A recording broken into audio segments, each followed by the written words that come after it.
The following is an exclusive presentation of News Radio KMAN, your home for K-State athletics. This is Wildcat Insider with the voice of the Wildcats, Wyatt Thompson, and KMAN Sports Director, Mitch Fortner.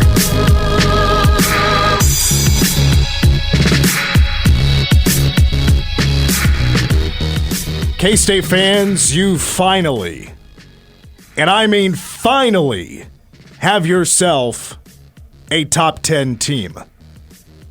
The K-State women's basketball team now number 7 in the nation as they knock off the 10th-ranked Longhorns in Bramlage Coliseum in front of 7,000 plus, beating the Longhorns 61-58. Welcome to Wildcat Insider. Mitch Fortner with the voice of the Cats, Wyatt Thompson. AJ Shaw's on our board today. Our phone number is 537-1350. Phone lines open all 2 hours of the show to take your questions or comments about K-State hoops. Boy, what a fun time that was in Bramlage Coliseum. I was so glad to be there. There was no way I was going to miss that game.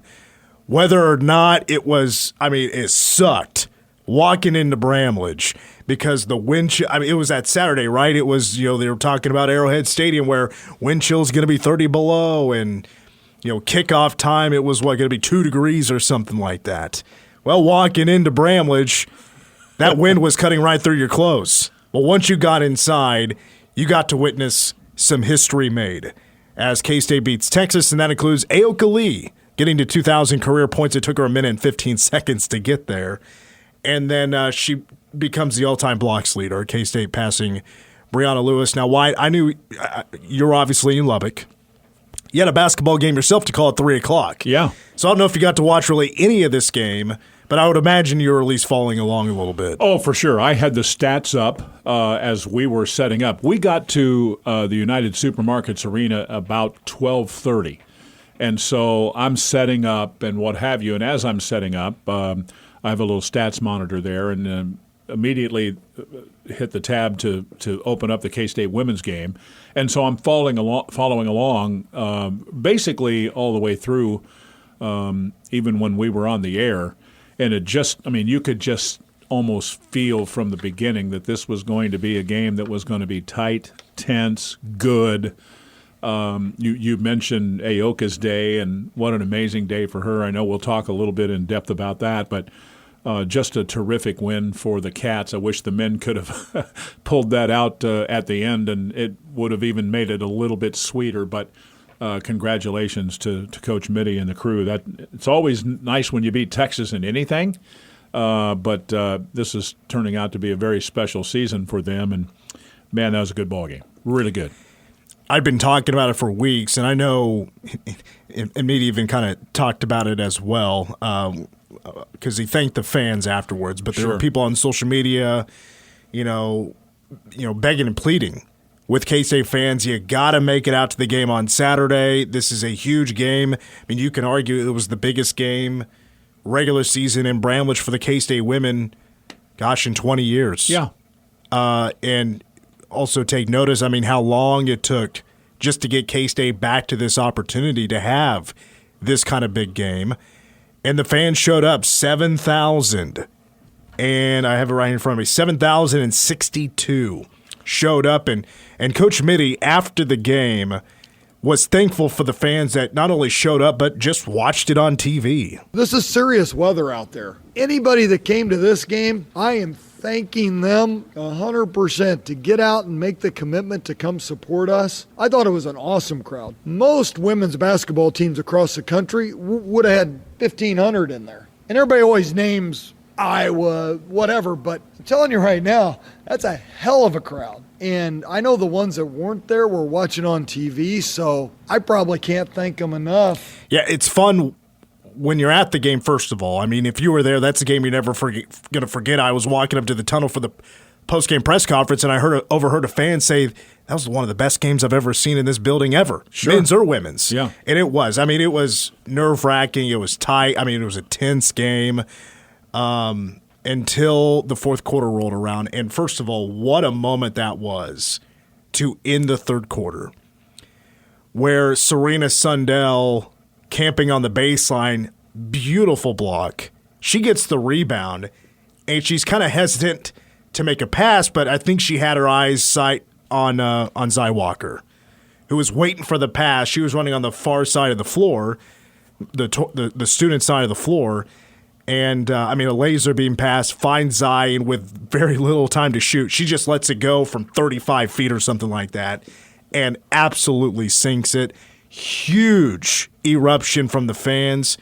From there on, K-State was in control. Because, Wyatt, you told me, you pointed this out on the box score. What made the game so good is it was back and forth. Yeah. There were 12 lead changes, 11 ties, but there were 0 of them. Yeah. In the fourth quarter, K-State was able to control. I want to play another clip for you. And that's because in the second half, K-State was locked in. Here's Coach Mitty. Locked into what the calls were, locked into passing the communication along. First half, I felt like we were frustrated, felt like I was calling a play, and that didn't get passed along to everybody. And I felt like there were some internal struggles going on with the physicality and the way the game was being played. Second half, saw none of that. It was as good as we've been under adverse situations. I had said Friday that, so K-State heading into Saturday's game had won 10 straight. Every single one of those games, K-State had held its opponent to under 60 points. And I'm going to repeat this many times as the season continues. K-State women's basketball has the best defense in the country. They are the best defense in the country. But there's no way they hold Texas under 60. This is the best scoring offense in the Big 12. Pretty handily, too, by the way. Yeah. Texas averaging 88.5 points per game. There was no way K-State's defense was going to hold Texas under 60. Guys, they held Texas's defense, or Texas as a team, points-wise, under 60 points. 30 points less than Texas's season average. Well, a couple of thoughts listening to you here because I was rambling a little bit. No, I'm all in on it because unfortunately I wasn't there. I would have loved to have seen it. Let's go back and talk about one of the best games to be played in Bramlage. We put that into perspective, reminding everybody that facility opened in 1988. That's been several years ago, right? Now, on the play to end the third quarter, and I mentioned how we were setting up, and I was watching it through the stats and what have you. But on that particular play at the end of the third quarter, now the team has arrived at the arena. Tom Gilbert and I and Stan Weber and one of our ticket guy, Reed Warfield, had gone over early. And at this point, Casey has it dialed up on his phone. And I just happened to look at the monitor and then peek over to Casey's seat to the left where his phone is to see that play. And it was like, whoa, what a way to end the third and go to the fourth, right? And so you almost felt like, okay, maybe this day is meant to be K-State's day, right? Heck of a play, and you carry that over, and then basically are in control in the fourth quarter. I'm looking at the box score, it's such a great feeling when you have a lead going to the fourth, and then you make 7 of 9 shots, and a really good Texas team goes 4 for 14 to augment your thought on the defense. Defense wins, and man, what a great feeling that had to be for those people. 7,000 plus, that's awesome. Yeah, I mean, and I think that definitely. I hope that win and people seeing it, not only if you were in Bramlage or watching on ESPNU, that did sell a few more tickets. Because, KU's in town Saturday at 1 o'clock. Yeah. So you're talking about exactly a week after the K-State-Texas game tipped off. Now we have the Kansas Jayhawks coming into town, who I believe just beat Baylor. I think it was Baylor who they beat. They did, yes. In a big upset because KU's been a 500 team this year. And now they're going to roll in feeling pretty good. They want to beat another top 10 team. Sure. Boy, just so many thoughts about, first of all, just what it took to get there. Just have that game, have it be a marquee matchup, have the fans show up. That has taken so much work to just get to this spot. Now it's continuing. To continue on talking about how good K-State's defense has been, they're a top 5, top 10 team in very serious defensive categories. It's the defense is why I keep saying and maybe they do now, but I thought there for a while, I was like, I don't feel like people realize the ceiling of this team. Sure. This is a extremely high ceiling. And it starts with that defense, which Coach Mitty, he talked to me earlier today. I was there. He was asked why so much emphasis on the defense. It is because it wasn't very good last year. They struggled. Not having Ayoka Lee was a big factor to that. Sure. But they just, as a team, really underachieved as a defensive team. Now Yoki's back. Let's coach him up. And now it's a complete 180. Complete 180. Well, I think when you have a top 10 type basketball team, and they're there, probably should have been there, a couple, 2 or 3 weeks ago for sure, don't you think? Yeah, I mean, if you ask everybody that roots for the purple, because of beating Iowa. In Iowa City. Which I personally feel K-State can go beat any team, any place at this point. Yeah, they should have been a top 10 team weeks ago. But if you think about a top 10 team and what it should look like, you start checking boxes, right? Good defensively, check. A team that can score, check. Big man, check. Depth, check. You get the idea here. I mean, there are a lot of checked boxes there when you start analyzing the team. And one that doesn't get checked a lot or talked about enough probably is coaching, and then also the obvious with just chemistry. And I think, again, you've seen more games than I have, but in watching and listening and trying to pay as much attention, as possible with doing the other work that I do, it just seems like this is a pretty together bunch that way. One other thought, I think, on the defensive side, Madison Booker ended up with 23 points, right? But it takes 21 shots for her to get 23 points. Yeah, 8 of 21. She did make a 3, and it goes back. I'm sorry to cut you off there. No, but you're good. Texas was also just 2 of 11 from 3. Right. Yeah, so there are a lot of things there, and K-State didn't miss a free throw. That always helps. They shoot 44%, hold Texas to 35.5%. And again, let's stress a team that's averaging 80 plus, right? Put that into perspective this way: you've got a Baylor men's team coming in here tomorrow night, averaging 87 points a game. Yeah. So, those teams kind of stand out, however you want to say it. But man, just a terrific overall performance, and you could just hear in Coach Mitty's voice the deep appreciation for the people that were there, and I guess I'll say putting up with, or putting themselves at risk to a degree with getting out in it. And that was dangerous wind chills, man. When we got back, I went out and started my vehicle, and then went back to get my gear. And when I this sounds odd, but I'll give you the short version of a long story. I had I don't wear a cap and gloves. It has to be really cold for me to wear that kind of stuff. Same. And so I have all of that on, and from the time I walked, and my car wasn't all that far from where we go in at the airport, my face that wasn't covered hurt. It was that cold. Hurt. Yeah. So kudos to Cat fans everywhere. Yeah. Oh, sorry to interrupt. I was taking my trash out on Sunday morning, and breathing it in hurt. Sure. No doubt.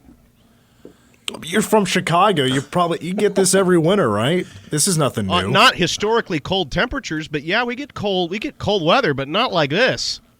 Maybe a few winters, but not like this. I mean, it's the Windy City. Yeah. Got to get those cold wind chills. Well, that's not why we call it the Windy City, by the way. Wyatt probably knows. I have no idea. Go ahead. The Windy City is called the Windy City because of the politicians flapping their gums. Oh, okay. I like that a little bit more, honestly. Give you some more final numbers. First of all, for Texas, going back to K-State's defense and how good it was, Shea Hawley is no, check that. I'm sorry. I'm getting them mixed up. Taylor Jones. I think she was their starting center. Only plays 18 minutes. She was dealing with foul trouble. Yoki, when you're good, you're good. Knows how to draw those fouls, right? Yeah. But she's Texas's leading scorer. I think she was averaging 16 points a game, and she finishes with 2 points. Wow. So a huge win just for Yoki downstairs, whoever, and she was playing mostly when Yoki was in, for sure. For K-State, Ayoka Lee, 21 points, 10 rebounds, and 4 blocks. I mean, just an incredible line there. Serena Sundell, 12 points, 5 assists, 6 rebounds, and a steal. Also in double figures was Jalen Glenn with 10 points and 3 rebounds, a couple of steals. In the fourth quarter, she also hit a pretty big 3 after Texas hit their second 3 of the game. And K-State improves its record to 17-1. They are a perfect 5-0 in league play. They and Iowa State are top 2 Big 12. They're the only 2 teams left that are still undefeated in conference play. K-State now ranked 7th in the nation. Texas falls to 16-2. And, coming up at 5-10, I want to bring up the women again. I kind of want to take a look at also their next opponent, which is TCU. But I'll give you why, being now ranked 7th in the nation is been a long time in the making. It's been a while since K-State's been a top 10 team, and I'll give you all those numbers coming up here a little bit later at 5:10. And by the way, I have 2 tickets, or I should say 2 pairs of tickets to give away for K-State taking on Baylor tomorrow inside of Bramlage Coliseum. We'll do it at the end of our next segment, and when we come back, we'll talk K-State men's hoops. They fall at Texas Tech. What a tough one to lose. Wyatt and I will break it down when we come back on Wildcat Insider. Some Blondie, bringing us back into Wildcat Insider. Mitch Fortner with Wyatt Thompson. AJ Shaw's on our board, 537-1350. If you want to call in, give us a couple of thoughts, maybe a question about K-State hoops. Wrapped up the K-State women. Again, they beat Texas 61-58. K-State women's basketball now ranked 7th in the nation. Meanwhile, the K-State men, they go on the road on Saturday. And the way I look at it, they just really let one slip away, didn't they? They give up a 14-4 run in the last 4.5 minutes of the game. And Texas Tech beats K-State 60-59 at United Supermarkets Arena in front of nearly 15,000 fans there in attendance. And United Supermarkets Arena has not been friendly to K-State men's hoops in quite some time. I didn't get to watch a lot of this game, but I know it was a very up and down roller coaster ride. I do want to skip actually to the end first, because that is where I think we really took most of our thoughts of the game away from, because it's where K-State lost the game. So Tech takes the lead. Cats get a shot to go win it, and it was a Tyler Perry off the dribble trying to go score. And we've seen that before. Mm-hmm. We've seen K-State succeed with it, and we've seen K-State, maybe for lack of a better term, crash and burn in those opportunities. But when they do fail in those opportunities, those have been like mostly in the first half type of opportunities. Maybe one other one that it didn't work out to win a game. But I mean, your thoughts on putting the ball in TP's hands to try to go win it? Well, I didn't have a problem at all with what they were trying to get late in the game, because Tyler had shot the ball pretty well. He did have one shot that pops into my mind that was really wide open in the far corner baseline earlier in the half that, and that's the way you look at 1-point losses, right? A play here, a play there, what have you. But let's basically take the last 3:30 to 3:40 of the game, okay? In that 3:20 time frame, K-State did not make a field goal. They finished 0 for their last 4. Tech, meantime, was 4 out of 5.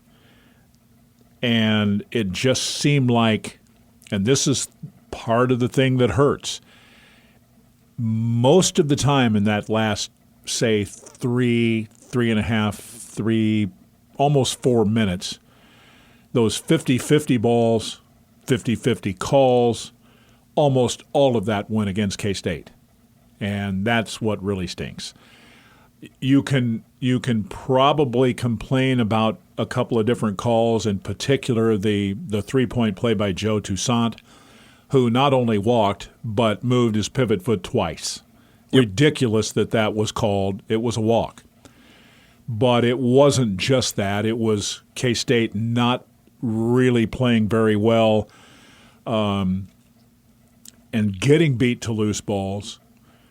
And I'll give Tech credit here that they had a kid on their team who played 7 minutes and 14 seconds in the game, Lamar Washington. But when the game was tight at the end, he was a guy that made a couple of monster plays in just, tipping a ball or knocking a ball away that gave them a second opportunity. And as it turns out, that was kind of the way it went at the last part of the game. So frustrating because of those segmented things that we talked about. I've done a lot of games in my lifetime, and I can't remember another game where a first half was similar to that. And I'm sure there have been some, but, here's the point. You look at that first 10 minutes and you go, how was K-State even as close as they were? Because I remember at one time out thinking they've taken 11 shots and they have 10 turnovers.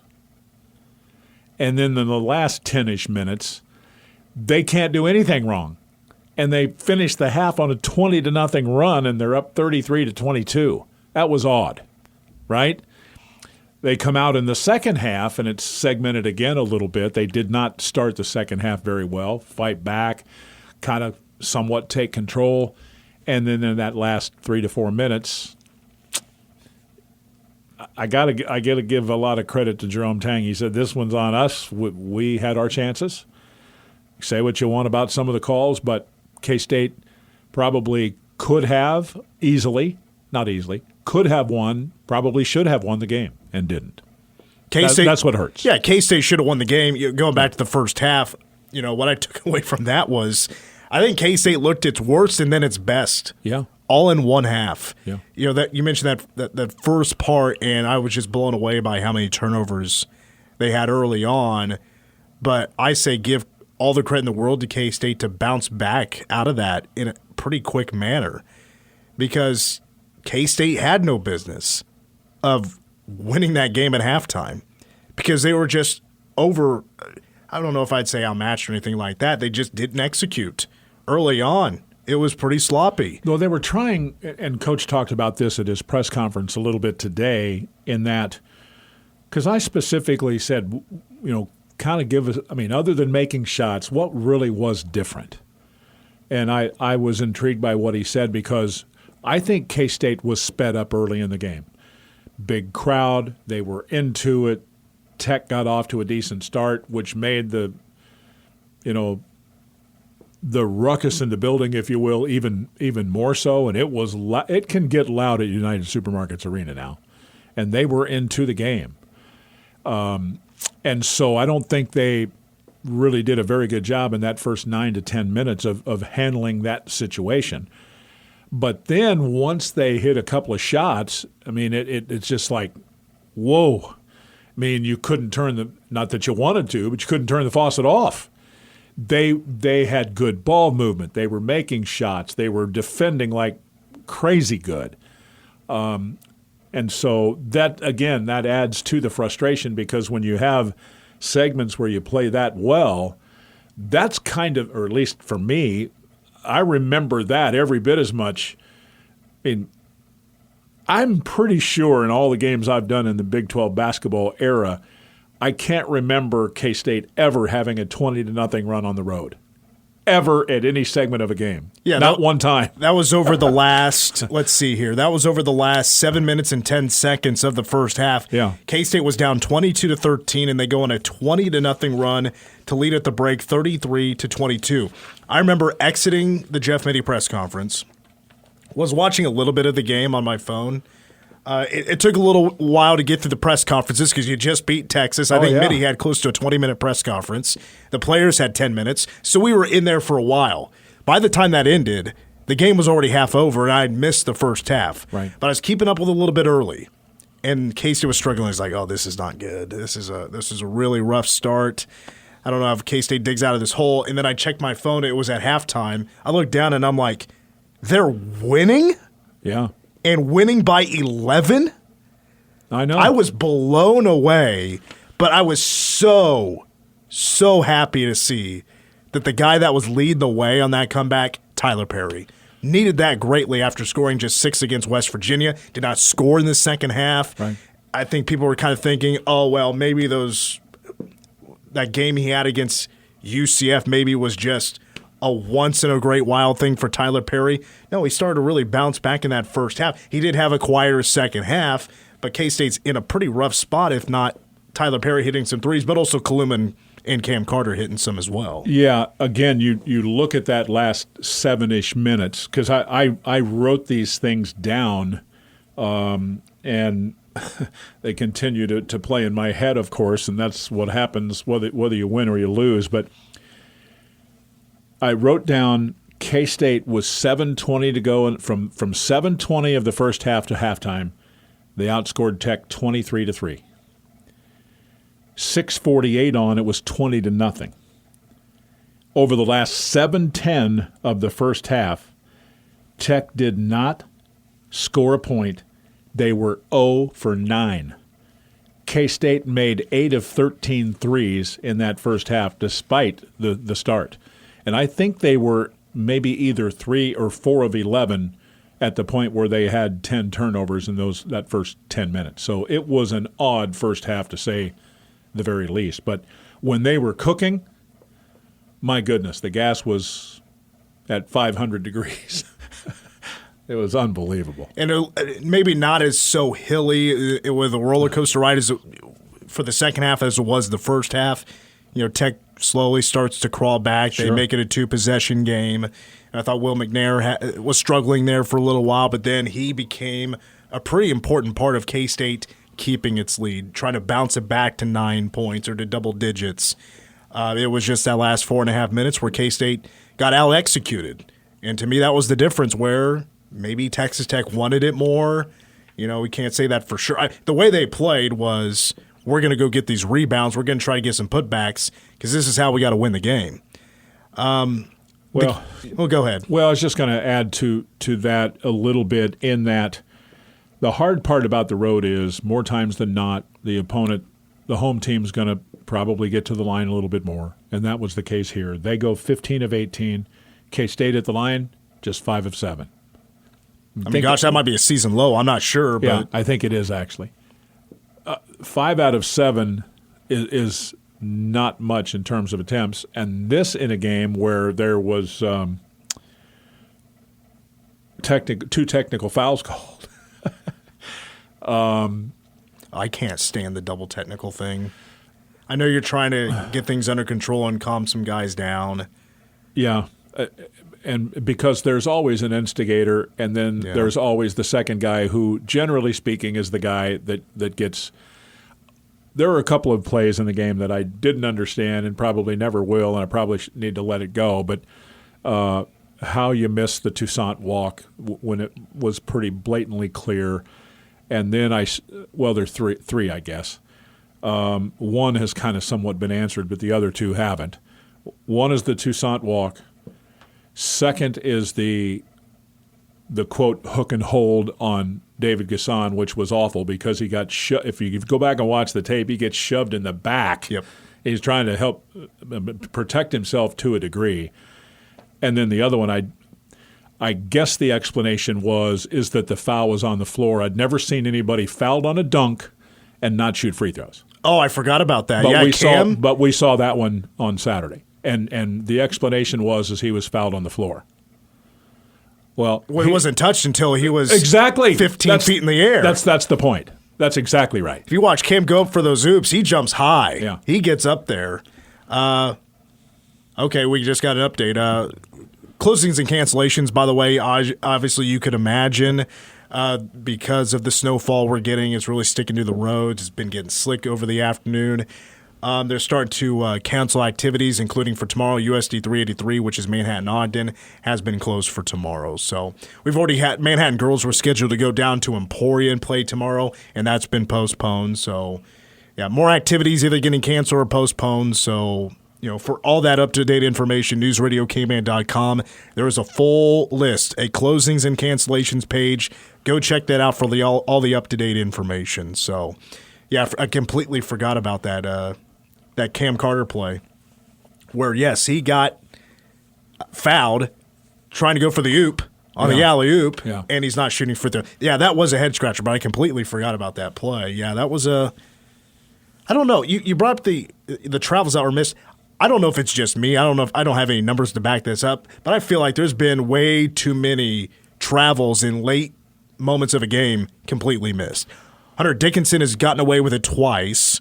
It screwed Georgetown out of a game a while back. I think it was a Big East game. I can't remember. That was a TCU game on the play where TCU hits the three to win the game. That might have been it. Yeah, that might have been it. I know BYU has benefited from one of those. I don't know. Maybe I've just witnessed it happen watching games on TV, but it just seems like a high amount of them have just been missed. Yeah, it was frustrating because you had an opportunity, and again, admitting fully that K-State had many chances and did not play well down the stretch, which normally is kind of what they do, right? So that was somewhat of an oddity too. And then, it's just I'm just gonna say I didn't think it was of all the games that I've done this year. I'm just going to be honest and say I thought it was the most poor officiated game that I've seen this year. Really? Yes. Okay. Well, but again, that's how you feel sometimes when you get beat. Well, and you're hopeful, though, that you just gave up 60 points. That should have been enough to win exactly a Big 12 game on the road. Yeah. You hit 10 threes. I mean, those you hold them to 60 and you hit 10 threes. You rebound them. And again, we can go back and go each side of the fence here. Got to take better care of the ball. And earlier in the game, you've got to work really. Coach mentioned something today that I thought was accurate too. That you go up and get you box out. You go up. You got to get both hands on the ball and the rebound. And there were several times where K-State had a chance to clear and didn't, and then Tech gets second opportunities and take advantage of it. And that's that hurts too. The way I feel right now is we head to break and we're about to give away some K-State men's basketball tickets. That I'm not worried. That was a tough loss. That was a tough pill to swallow. But now you get 2 at home, and if you win these 2 games, hey, starting Big 12 play 4-1 in the toughest conference in America is a really solid start, especially if you can beat a Baylor team at home who's the 9th-ranked team in the country. And we'll preview the Bears at about 5:25. More K-State women's talk at 5:10. Let's go on and give away a pair of tickets to K-State men's basketball against Baylor tomorrow night in Bramlage Coliseum. If you can use the tickets, get ready to call in. You got to make sure you pick them up between 8 o'clock and 5 o'clock tomorrow as the game will tip off at 7. Let's take caller 5-537-1350. That's 785-537-1350. Caller 5 is going to K-State against Baylor tomorrow night. Let's take a break. More Wildcat Insider is next. Congratulations to Jim from Manhattan. He wins 2 tickets to see K-State against Baylor tomorrow night in Bramlage, 7 o'clock for that tip. Pre-game is actually will join in progress at 7 o'clock because we'll have Chiefs Kingdom at 6 o'clock right here on K-Man tomorrow evening. We have 2 more tickets to K-State and Baylor. We'll give those away after we preview the Bears in hour number 2. That segment will start at about 5:25. Wyatt, you have a great view here of the TV. It's kind of behind me. The Steelers don't have a chance here, it looks like. They're done. They're cooked. It's only second quarter. Yeah, 2.5 minutes to go, and Buffalo just tried another field goal. They're up 21-0, and Pittsburgh blocked it. But the Steelers have not been really a big part of this game just yet, for sure. Well, they just blocked a field goal, and it ricocheted all the way into the Buffalo side of the field, so past midfield, and now maybe their field goal kicker just pulled a hammy or something. I don't know. It was a big block. Yeah, it was. It was huge. Buffalo though leads 21-0. Meanwhile, I've been hearing it from everybody today because I'm a Cowboys fan. Listen, that loss to Green Bay, nobody was as less surprised about that game than I was. I wasn't expecting such a high-scoring blowout, But for the Cowboys to lose that game as a more than a touchdown favorite at home, wild card round, for Dallas to blow it once they get to the playoffs, not shocked. I'm used to it. This is year after year, just about. Nobody was as less surprised as I was. Every year since '96. Yeah, that's the That's the last time Dallas made it to an NFC Championship game. That was so long ago, I wasn't even born yet. I was 6. That's incredible, but I will say this. As hurt as I know you are and my broadcast partner Stan Weber might be today, I think you might be selling Green Bay a little bit short. Well, I think probably everybody was. And what I'm saying is that first drive and the first couple of scores that they had, they were getting not 5 yards a crack, but they were getting 8, 10, 12, 15 yards a run.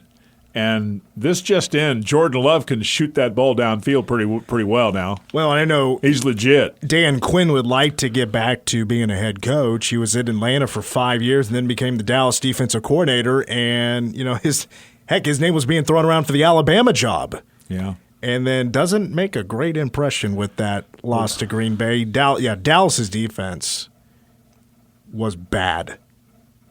Bad. And that's a really good defense. And they had just about everybody available. Also, Matt LaFleur knows how to get people open. I mean, the touchdown to Musgrave, either that was a complete breakdown or an incredible play call. I'm going to go breakdown, but yeah. Those two games, yeah. And you know what? I know this is a show about Kansas State, but let's salute the Detroit Lions. What must it have been like last night to live in Detroit and win an NFL playoff game for the first time since 1991? 91. Good for the Lions, I guess. Do you realize how long ago that is? That's 31 years ago.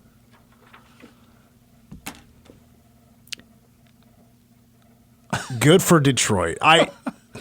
That is a very, I guess, I wouldn't say very fun. I mean, as a Dallas fan, if it wasn't for K-State women's basketball getting that victory over Texas, this would have been a very rough weekend for this guy. I totally understand it. I was on such a high still from the women winning that even the men's loss didn't really sting as much.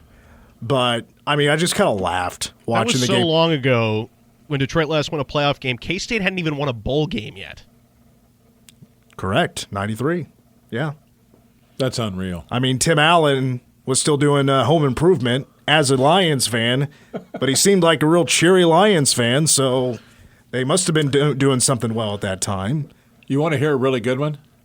I have a really good friend who lives in the Dallas-Fort Worth Metroplex who's been a Lions fan his whole life. And he missed the last snap of the game of the Lions' win last night, their first playoff win since 91, because the affiliate in Dallas cut away to do a weather update on the final snap. What was the weather update? What could have been? Oh, my God. Are you kidding me? Down there, if they get a few snowflakes, it's locked down the city. That's the joke. And that's Texans make that joke. Sure. And then the Chiefs win. And it was a pretty boring wild card round. It really was. Other than Lions, Rams, which, shout out to Jared Goff. The work that guy's done with a couple of franchises now has been pretty impressive. Well, he certainly has his confidence back, thanks to Dan Campbell and probably others. And, boy, the way he threw the ball in the game last night from the get-go was on task and with purpose. Yeah. He's got a gun, man. Yeah, excuse me. I got him mixed up with Matthew Stafford with that trade or whatever, and Stafford going to L.A., but, yeah, him now being successful with the Lions. Yeah. That's actually a really neat story. All right, we got to take a break as we reach the top of the hour. We got your local news coming up. And we got more tickets to go away to K-State men's basketball against Baylor tomorrow night. That's coming up after the Baylor preview. That's coming up in hour number 2. Hour 2 of Wildcat Insider is next on KMAN. Do you need assistance keeping your family warm this winter? Consider applying for the Low Income Energy Assistance Program, or LEAP, to keep your furnace on. The application period is open until the end of March. Visit dcf.ks.gov and click on Apply for Services to submit your application. LEAP will help your family stay warm this winter. Sponsored by the Kansas Department for Children and Families and aired in cooperation with the Kansas Association of Broadcasters and this station.